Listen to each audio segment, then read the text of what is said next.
Hey guys, Zach here from the Chaos Galaxy, and today I'm going to be doing my planet profile for the Earth planet Gaios.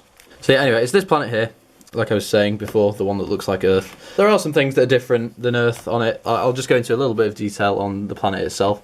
We have these things here, which are called anti-volcanoes, which I've made up, and what they do is they puff out hot steam from the deep down into the planet, and they puff it out as clouds, and then the clouds float over here and rain on this marshy area here. So on the planet you're going to get some like mud monsters and things in this area. Also, another thing is these mountains and floating islands here, they're made of a special rock which starts at the centre of the planet and then pushes its way out, and once it's pushed its way up to the surface they keep on going up and they like break off the planet and create these floating islands that have had to be tied back down onto the planet. And like loads of birds and stuff nest here because obviously it's high up, so can't really get caught by predators and things. And then this stuff here, these weird islands tied together by bridges, they're covered in this weird plant, and depending on how much sunlight is exposed to the plant, like the pigment of the plant changes colour. So if it's close to the sun it's going to be like red, yellow and orange, and when it gets further away from the sun they turn like blue and purple and green and stuff. So yeah, that's just a bit of like info on the planet.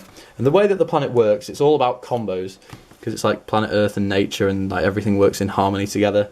So that's where that comes from. But anyway, I'm going to show you some of the combos and all of the cards for the planet, obviously. Starting with the planet card of the planet Gaios itself, and this reads, once per turn you can kill a Gaios creature on your planet to add a Gaios creature from your galaxy to your hand that has the same amount of stars as that creature. So if that sounds a bit complicated, I'll do an example.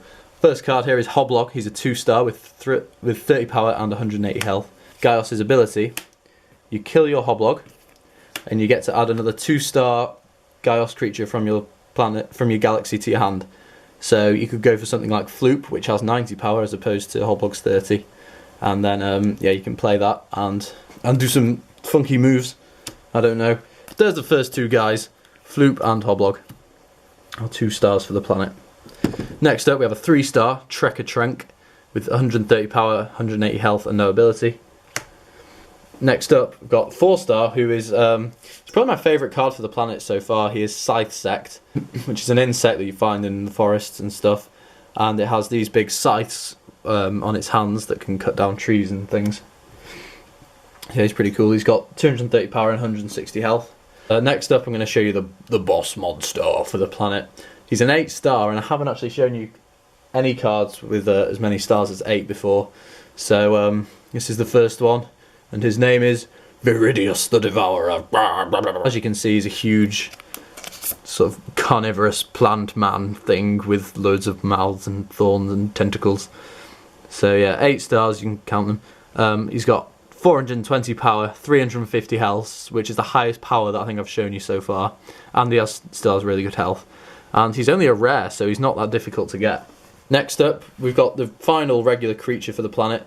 This is called the Seed Blaster. It's a 3-star with only 120 power and 120 health, but it's his ability that makes him really, and he's pretty crucial for the planet. And what he does is, when it dies from an attack, every creature in your opponent's battle zones permanently become Gaios creatures. Now this can really screw up your opponent, I was going to swear then, because if your opponent is using a galaxy based on like the Shios planet, let's say, if all their creatures then become Gaios creatures, their planet card isn't going to work at all. You can just screw up opponents' whole games with this card. And there are some cool combos with it, like I said, because all the cards work in harmony with each other, but I'll show you those later. For now, we have the Sucker Slug, which is the combiner card for the planet. And the 2 parts of it are the Sucker Slug face and the Sucker Slug other face. He's got 200 power, and 280 health, and its ability reads, it's the only combiner creature that I've made that has an ability so far, so that's pretty cool. It says, at the end of both players' turns, you must choose 2 creatures on either player's planet, if possible. So if you've only got 1 creature, so if there's only 1 creature between the 2 planets, like, well, it would just be Sucker Slug, but then you'd only choose 1 creature, and both those creatures lose 100 power and 100 health. So, you've got to play this at the right time, because if your opponent has like 3 creatures on their planet, like that, and you play the Sucker Slug, It's really good because you can like take out a load of their stats.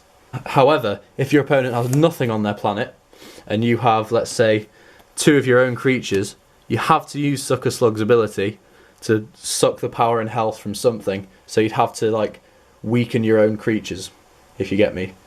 So you need to play it at the right time. If you play it when your opponent's got nothing, then you're an idiot. So yeah, it's a pretty skillful card, but that is the Sucker Slug. Next up, I've got a resource card. Now this has like the longest description out of any of the cards I've ever made, so bear with me and I hope it makes sense. And what you do is you show the top 5 cards of your galaxy. I'll just do an example. So you show the top 5 cards of your galaxy. You like, that's your galaxy there. You flip them out, the top 5 over, and then you gain stars equal to the number of Gaios creatures shown. So this doesn't count because on their own they count as combiner cards, not creatures. But when you put the 2 parts together, it will count as a creature. So we've got, I'll start from 1, 2, 3. So you gain 3 stars. And then you can add one of those Gaios creatures to your hand. So let's go, I'm going to go with Scythe Sector because he's my favourite. No offence, guys. Shuffle the rest of the cards into your galaxy. So there they go back. However, and there's a big however, if no Gaios creatures are seen, so if you have like some Barrow creatures and then some resource cards and stuff, then you must kill every card in your hand.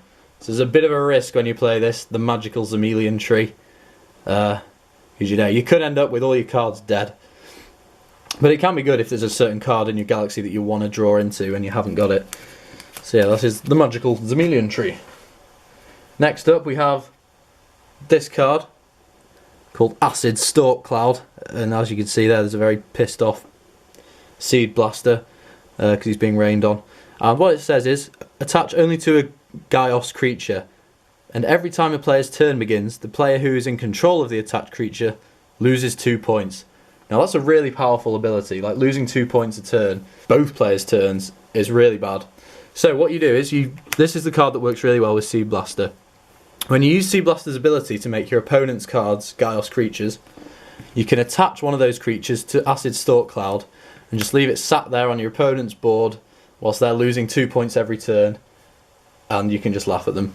And the final card I'm going to show you as well is a very powerful card. It's one of the few cards with Seed Blaster that allows your opponent's creatures to change what planet they come from.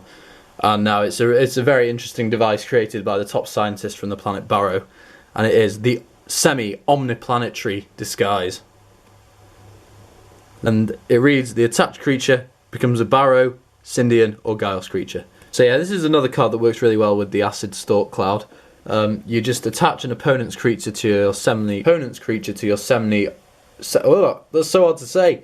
Attach an opponent's creature to your semi-omniplanetary disguise. Got it. Say that's your opponent's creature. You can just go like, I say your creature becomes a Gaios creature. And here, have a Stalk Cloud attached to it as well. Now you lose 2 points every turn. And it's really hard for you to win. So guys, that's been my planet profile for the planet Gaios. Freaking, come on. Planet Gaios. Let me know which of these creatures was your favourite from the planet. I think I'd have to go with a Scythe Sect here, just because he's really awesome. However, I really like Matthias the Devourer. I think Seed Blaster's ability is really cool, and the Sucker Slug, I like it because it requires a lot of skill to know when to use it. And yeah, that's been this video. Please like, comment, subscribe. I thank you for watching. Please follow me on Instagram. Check out my Yu-Gi-Oh channel if you're into Yu-Gi-Oh. And I'll see you guys next time. Bye.